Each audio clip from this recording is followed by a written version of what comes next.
South Georgia. Happy first official day of summer as well. I'm Riley Armant. The first official day of summer means the heat is probably on, but it also means clear skies this morning, I think. Let's go ahead and take a live look off our first view 10 cam in Albany this morning. Clear skies, like I said, but the question is, will that summer heat kick in immediately? I want to know. I'm sure you do too. Let's find out with First Alert meteorologist Tommy Owens. Tommy, I was about to call you the wrong name, but let's get the right forecast. Hometown news source. This is breaking news. So here's what we know so far. As of right now, the cause of the fire and who may be responsible for this are both unknown. Albany Fire Department officials could not release any details just yet, but we are monitoring this incident and we'll update you both on air and online.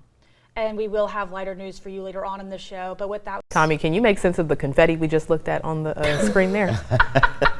We begin this half hour in Lowndes County. Commercial property owners are calling recent reassessments a historic failure. Some properties are now tripling in value. In Berrien County, parents and students are getting some good news, great news actually, after the school board announced that free lunches will be provided this upcoming school year. And the Perry Police Department is cracking down on businesses that are illegally selling tobacco products to people who are underage. This comes after the recent discovery of several businesses selling those products to minors. This became the Dougherty County Judicial Building. This site held one of the first slave auctions in South Georgia, ripping black families apart. Even though this was the beginning of separation in the black family, love has a way of bringing people back together. Get out now is Bridget Jones's warning to anyone in an abusive relationship. She lost her daughter just 1 year ago after she was allegedly kidnapped and then shot by her ex-boyfriend. Now, not only does she share her story, Bridget intends to help others through a foundation that will keep her daughter's legacy alive. Some of the symptoms that your child could have if they get RSV, but here are some ways you can prevent your child from getting it in the first place. The newest addition to public art in Albany is here with the goal of inspiring growth and change while capturing the beauty of the Good Life City. The County Commission has recently approved a grant that will allow Dougherty County EMS to receive more Narcan. This comes as a result of the rise in fentanyl cases in the city. At least 100 people showed up for this tour to address the problems that the east and the south sides of Albany face. Residents also came to share what they think needs to be done.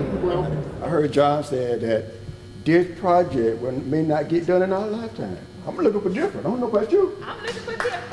I ain't waiting my lifetime. I believe we can do this thing. The tour began at the government center and then moved to a residential neighborhood on the south side of Albany.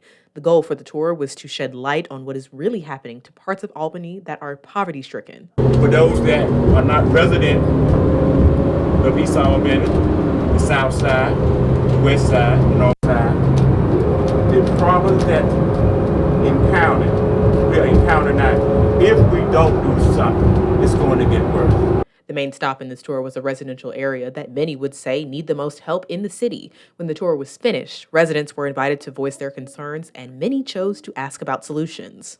I was, I believe, intentionally exposed to mold, pesticides, Wisdom TC florable, air conditioning poisoning by One Key Realty in HUD and Albany Housing Authority.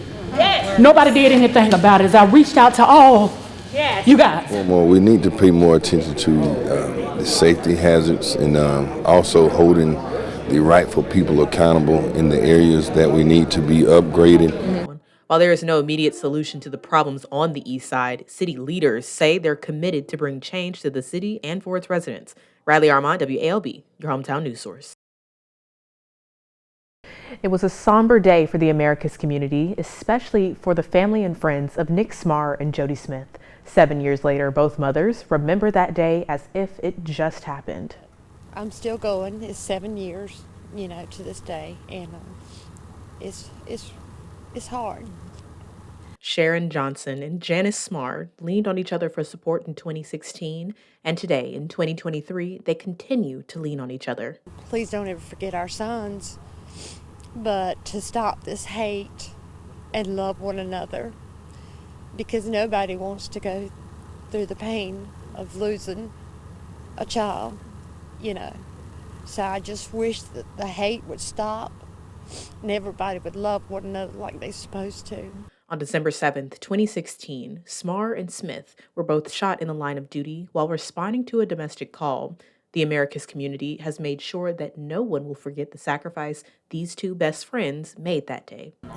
The men and women in uniform, they make sacrifices each and every day to keep us safe. They're human, they're not perfect, but we appreciate the job that they do. But in addition to the sadness, there's a whole lot of pride because we are a place where we have their legacy. Community and pride are just two aspects that have helped the family and friends of Smart and Smith keep going, even during a time of loss.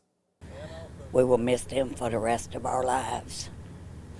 And I just can't wait to get to heaven so we can see them again. Riley Armant, WALB, your hometown news source.